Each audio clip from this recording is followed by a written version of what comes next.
ወደ እንግሊዝ ከጃማይካ በተሰደዱ ስደተኛ ቤተሰቦች የተገኘው ጥቃቅን ቅርጻ ቅርጾችን የሚሰራው ዊላርድ ዊጋን የተወለደው እንደ አውሮፓውያን አቆጣጠር ሰኔ 1957 እንግሊዝ ውስጥ ነበር። ዊላርድ የብሪታንያ የቅርጻ ቅርጽ ባለሙያ ነው። ቅርጻ ቅርጾቹ በአብዛኛው በመርፌ ቀዳዳ የሚሰሩ ናቸው። አንዱ ቅርጻ ቅርጽ ከ0.005 ሚሜ እስከ 0.0002 ሚሜ በግዝፈቱ ሊሆን ይችላል።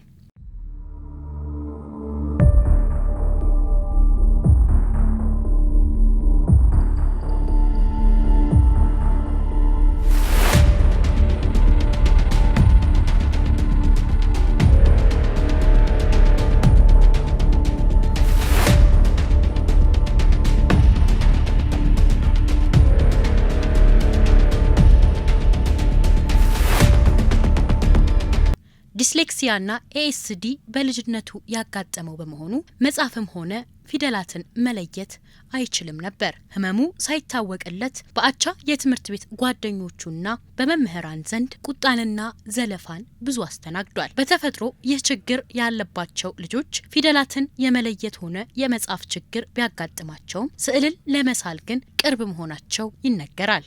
እስከ ጉልምስና ጊዜው የዚህ ችግር ተጠቂ መሆኑ ሳይታወቅለት ቆይቷል።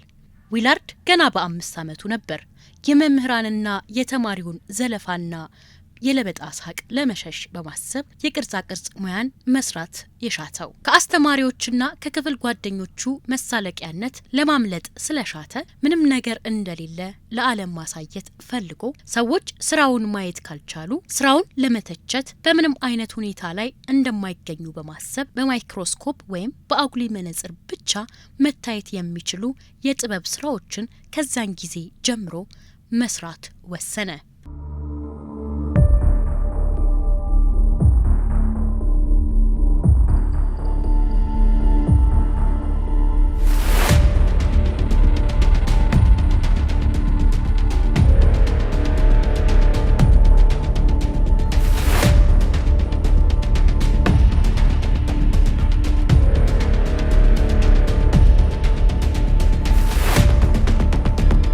እንደ አውሮፓውያን አቆጣጠር መስከረም 5 ቀን 2017 ዊላርድ በጊነስ ወርልድ ሪከርዶች በዓለም ላይ በጣም ትንሹ በእጅ የተሰራ ቅርጻ ቅርጽ በሚል ስያሜ ስራው መመዝገብ ችሏል። ስራው የሰውን ጽንሰት የሚያሳይ ሲሆን 0.078 በ0.053 ሚሜ ርዝማኔ የነበረው ነው። ይህ ሪከርድ እንደ አውሮፓውያን አቆጣጠር በ2017 በአንዲቷ የሰው ጸጉር ዘለላ ላይ የተሰራ ባለ 24 ካራት ወርቅ ሞተር ብስክሌት በመስራት የቀድሞ ሪከርዱን ማሻሻል ችሏል።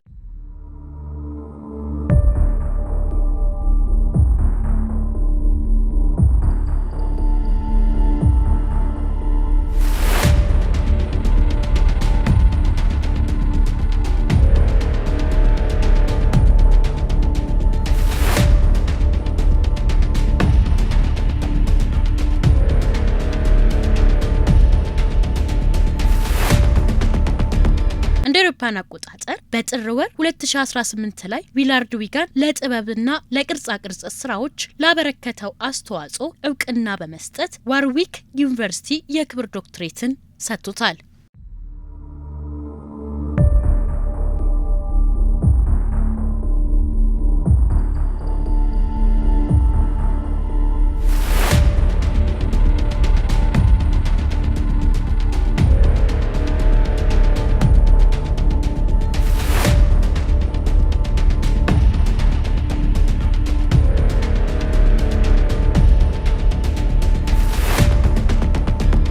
እያንዳንዱ የቅርጻ ቅርጽ ስራዎቹ ከሰው ልጅ የአይን ሽፋሽፍ ወይም የጸጉር ዘለላ ባነሰ ሁኔታ የተሰሩ ናቸው። እንደ አውሮፓውያን አቆጣጠር በ2004 ዊጋን በቤርሚንግሃም በሚገኘው በአርት ሎንጅ ጋለሪ አሳይቷል።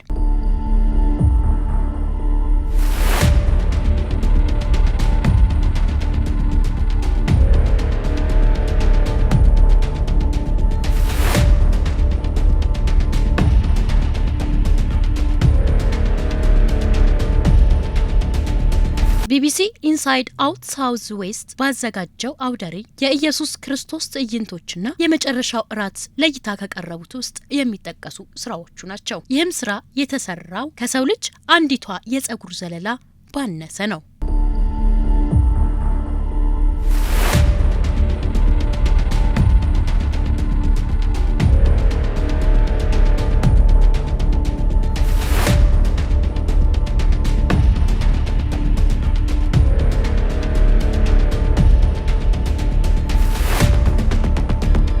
ዊላርድ እንግሊዝ በሚገኘው በቴድ ኮንፈረንስ ላይና በሌሎች በርካታ የመገናኛ ብዙሃን ላይ በእንግድነትና በዳኝነት ቀርቧል። በእንግሊዝ ካሳያቸው የተለያዩ አውደ ርዕይ በተጨማሪ ወደ አሜሪካ በማቅናት እንደ አውሮፓውያን አቆጣጠር በ2009ና 10 ስራዎቹን ለእይታ አቅርቧል።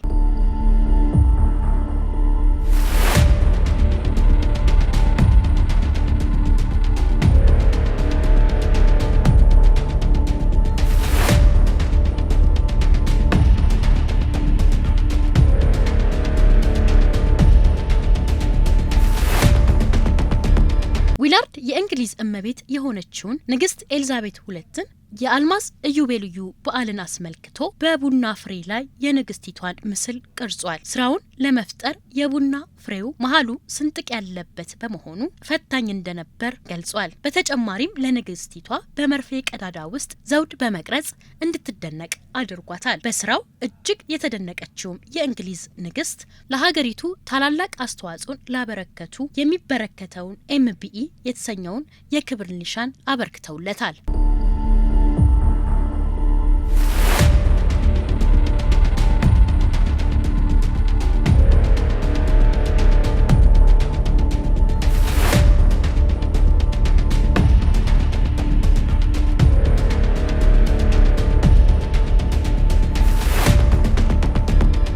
ቢቢሲ እንደዘገበው ዊላርድ በቾስን ሂል ግሎስተርሻየር የሚገኘውን የቅዱስ ባርቶሎሜዎስ ቤተክርስቲያንን ከቤተክርስቲያኑ አጥር ግቢ ውስጥ በወሰደው የአሸዋ ቅንጣት ላይ ቀርጾታል። ይህንን ቤተክርስቲያን በአንዲት አሸዋ ቅንጣት ላይ የቀረጸው በሴት ጓደኛው በቀረበለት ፈተና መሆኑን ተናግሯል። የቤተክርስቲያኑ አስተዳደር እጅግ የሚደነቅ ውብ የሆነ ቅርጻ ቅርጽ ብለው ቢገልጹትም እሱ ግን የተመለከቱት ቅርጻ ቅርጽ ትንሽዬ ቢሆንም እስከዛሬ ከሰራቸው ስራዎች በሙሉ ትንሽዬ አለመሆኑንና እስካሁንም በስራው ባለመርካቱ ትልቁ ቅርጻ ቅርጽ ነው ብሎ ያስባል።